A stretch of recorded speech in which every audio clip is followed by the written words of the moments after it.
Goeienaand.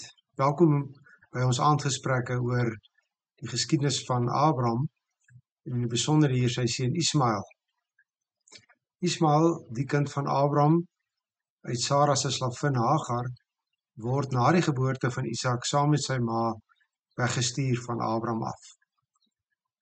Die nageslag van Ismael en die nageslag van Isak kan nie saam erfgename wees nie. Ismael se spotlag tydens die funksie wat Abraham gereël het toe Isak gespeen is, word 'n bepalende moment in die verhaal. Sara is gedetermineerd om hulle weg te steek en die Here bevestig aan Abraham dat dit ook volgens sy plan is dat daar nou skeiding moet kom. Mense het simpatie met Abraham wat onwillig is om hierdie seun van hom te laat gaan, selfs al sou hy dit verdien. Die Here bevestig aan Abraham dat hy wel volgens sy belofte aan hom vir Ismael 'n groot nasie sal maak. Die gevolge van die weggaan uit die teenwoordigheid van Abraham is tragies hartseer. Genesis 21 vers 14. Sy is toe weg en het in die Beersheba woestyn rondgeswerf. Toe die water in die velsaak opraak, het sy die kind onder 'n doringboom neergesit en 'n entjie daarvandaan gaan sit, omtrent so ver as wat 'n mens met 'n pyl en 'n boog kan skiet.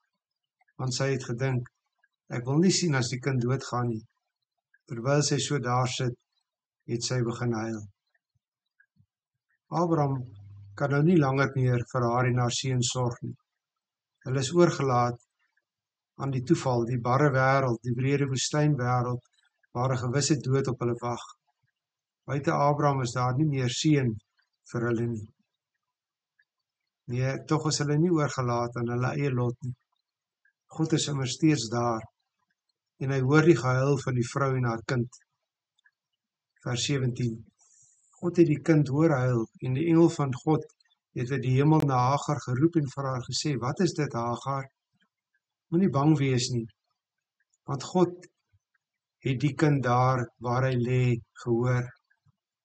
Staan op, tel die kind op en vertroos hom, want ek sal hom 'n groot nasie laat word. Toe het die Here haar oë oopgemaak en sy het 'n put met water gesien. Sy het die velsaak vol water gaan maak en vir die kind water gegee. God openbaar hom weer eens as die een wat die gehuil van 'n kind hoor en wat uitkoms kan en wil gee. Hy gee onmiddellike uitkoms daarin dat Hagar die waterput wat sy in haar desperaatheid nie raak gesien het nie, wel raak sien. God gee ook langtermyn uitkoms deurdat volgens vers 20 God by die kind was en hy groot geword het. Daar in die Paran-woestyn het hy gewoon en het hy handig geword met 'n pyl en 'n boog. 'n Laaste opmerking dat sy ma het hom met 'n vrou uit Egipte laat trou, wys egter weer op die keuse van Hagar om weg van die Here in sy verbond die toekoms vir Ismael te bou. Die hele verhaal bly vir my menslike aanvoeling 'n bietjie vreemd. Hoe sal ons die groot verhaal van die Here se besig wees met volke en nasies kan verstaan? Hoe sal ons die lot van elke individu binne in die groot verhaal verstaan? Hoe sal ons die beskikking van God en die verantwoordelikheid van die mens daarbinne kan deurgrond? Ons kan maar net bly fokus op wat hier staan en veral op die Godsopenbaring in die gedeelte. Dit is in Isak wat die beloofde volk van die Here tot stand sal kom. Ismael lag vir Isak, wat na God se belofte gebore is, en hy en sy ma word weggestuur. God bly genadig en hoor die roepstem van 'n kind wat honger en dors is.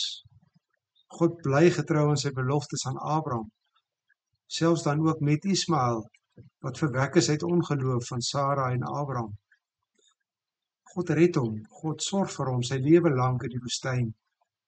God maak van hom 'n groot nasie. En dit, God se getroue en genadige besig wees met 'n mens binne in die uitvoering van sy groot raadsplan, is steeds die evangeliewoord vir vandag. Ek verstaan wel dat ek niks meer as Ismael verdien nie.